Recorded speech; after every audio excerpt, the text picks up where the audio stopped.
एक बहुत ही पुराना जंगल था। वहाँ लोग जाने से भी डरा करते थे, क्योंकि रात के समय जो भी वहाँ जाता था वह कभी लौटकर वापस नहीं आता था। अरे भाई, शाम होने को आई है, ऐसा क्यों नहीं करते कि हम जंगल के रास्ते से चले? यह रास्ता छोटा लगता है तो जल्दी ही हम अपने घर पहुंच जाएंगे। नहीं भाई, मैंने सुना है इस जंगल में कोई रात के समय जाता है तो वह कभी वापस नहीं आता है। यह खतरनाक भी हो सकता है। क्यों ना हमें लंबा रास्ता ही अपनाना पड़े, हम रास्ता उसी से ही जाएंगे। अरे भाई, ऐसा कुछ नहीं है, लोगों ने खाली अफवाह फैला रखा है। इस जंगल में कुछ भी नहीं है और हम जल्दी ही निकलकर अपने घर पहुंच जाएंगे। छोटे रास्ते से जाएंगे तो अपने जल्दी घर पहुंच जाएंगे। वह दोनों घने जंगल की तरफ को जैसे ही जाते हैं, उन्हें रास्ते में उनके सामने भूत और चुड़ैल आकर खड़े हो जाते हैं। आज तो हमें दो दो शिकार एक साथ मिल गए हैं। बताओ किसे पहले खामे हम? अरे हमें जाने दो, मैं तो इसके कहने पर इधर से आया था। इसे ही खा लो तुम और मुझे जाने दो। ये तो तुम्हें आने से पहले यहाँ सोचना चाहिए था। फिर चुड़ैल और भूत उन लोगों को एक साथ गर्दन पकड़कर मार देते हैं। सिर्फ वह चीखते चिल्लाते ही रह जाते हैं। कुछ दिन बाद राजा नाम का किसान उसी जंगल में फिर से जाता है। चलो जल्दी जाता हूँ और खेत का काम खत्म करके जल्दी आ जाता हूँ, नहीं तो माँ मेरा इंतजार करेगी। माँ इंतजार करने लगती है, जल्दी घर आ जाऊंगा। बेटा, तू कहाँ जा रहा है?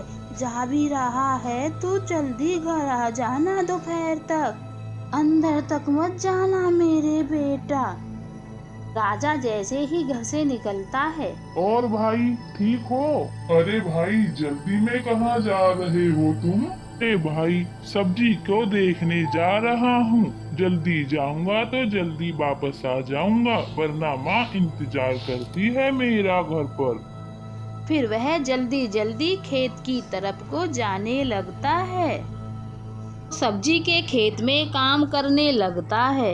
मेरी सब्जी जल्दी जल्दी बड़ी हो जाए तो मैं इन्हें बाजार में बेच के अपनी माँ की दवाई ला सकूं, और फल फूल भी। उनके सिवा मेरा इस दुनिया में है ही कौन? राजा काम करने में इतना व्यस्त हो जाता है कि उसे समय का पता ही नहीं चलता और फिर दिन छिप जाता है। अरे बाप रे, काम करने में इतना लेट हो गया कि समय का पता ही नहीं चला और रात होने को है। और अब निकलता हूँ मैं यहाँ से, और माँ भी राह देख रही होगी मेरी। अरे भैया, ये कैसी आवाज है? कोई है क्या यहाँ पर? अगर कोई हो तो मुझे बता दो, मैं निकलने के लिए जा रहा हूँ यहाँ से, तो तुम मेरे साथ ही निकल सकते हो यहाँ से। फिर से वही सरसराहट की आवाजें आती हैं, पर कोई जवाब नहीं देता है। ये कैसी आवाजें हैं? ये तो बहुत ही डरावनी लग रही हैं। चलो अब मैं जल्दी से बाहर निकलता हूँ। राजा फिर जल्दी जल्दी वहाँ से जाने लगता है। अरे, रास्ता तो यहीं पर था। हाँ, अब यहाँ कोई रास्ता ही नहीं है, बाहर कैसे जाऊँ मैं? राजा तेज कदमों से चलते हुए अपनी घर की तरफ को जाता है, पर वह जंगल से पार ही नहीं हो पाता। चलते चलते उसे वहीं पर रात घनी हो जाती है। वह एक नदी के किनारे पहुंच जाता है। राजा उसी नदी के पास जाकर खड़ा हो जाता है और तभी फिर उसे सरसराहट की आवाजें आने लगती हैं। यह देखकर वह हक्का पक्का रह जाता है।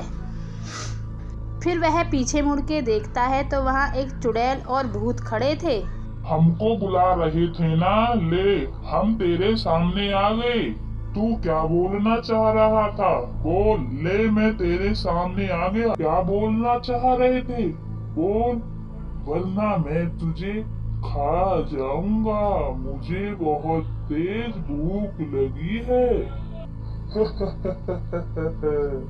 सुबह से मैं तेरे पीछे पीछे घूम रहा हूँ।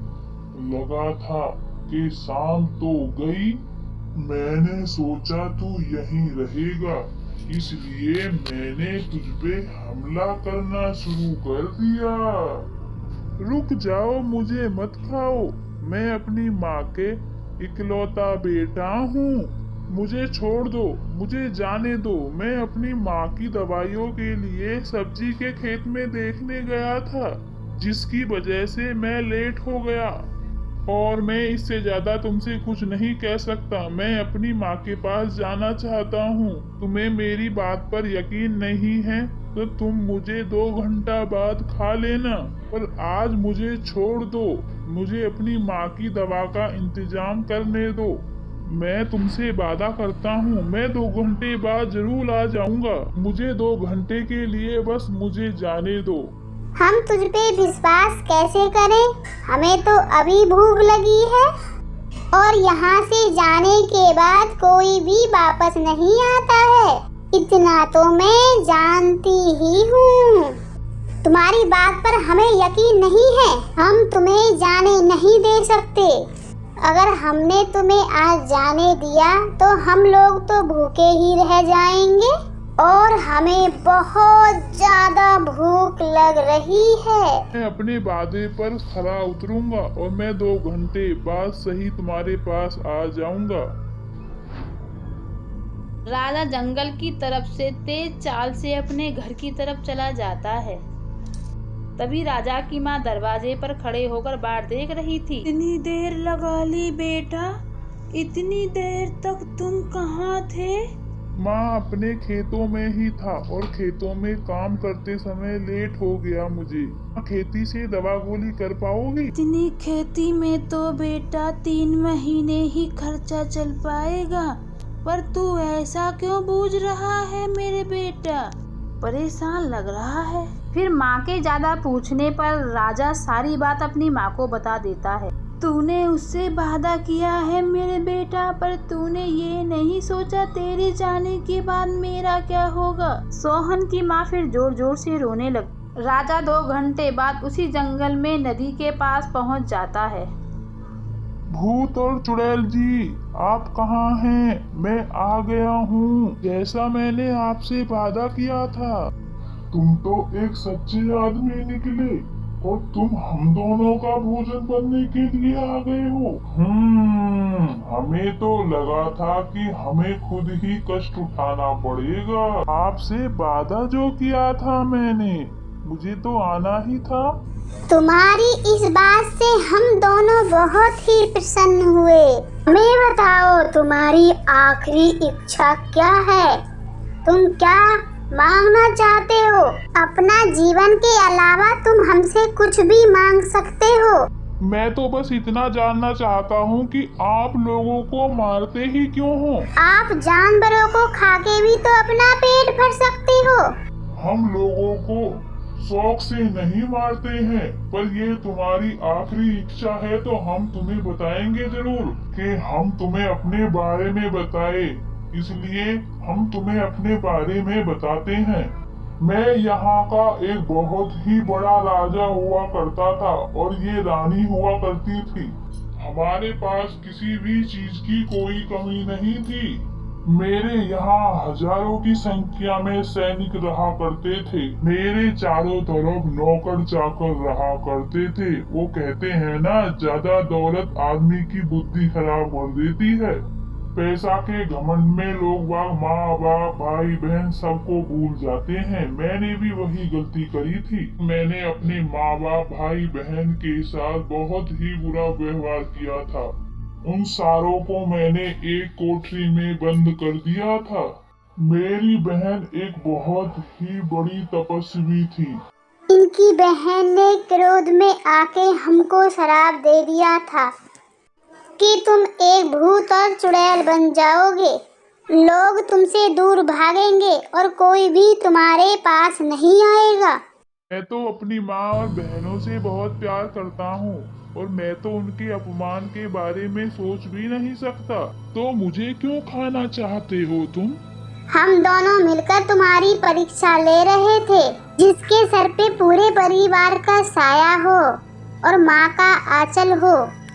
आखिर उसे कैसे कोई मार सकता है? पर हम दोनों हमेशा यहीं रहेंगे जब तक हम दोनों को मुक्ति नहीं मिल जाती है, और लोगों को हम ऐसे ही मारते रहेंगे जो अपने भाई बहन माता पिता से प्यार नहीं करते हैं। यह कहकर चुड़ैल और भूत वहां से गायब हो जाते हैं और राजा को एक सोने का मटका मिल जाता है और वह उसे लेकर अपने घर की तरफ को चला जाता है। और फिर उसकी माँ और वह खुशी खुशी अपना जीवन व्यतीत करने लगते हैं। तो फ्रेंड्स, हमारी कहानी कैसी लगी? लाइक शेयर सब्सक्राइब करना नहीं भूलें। बाय बाय दोस्तों।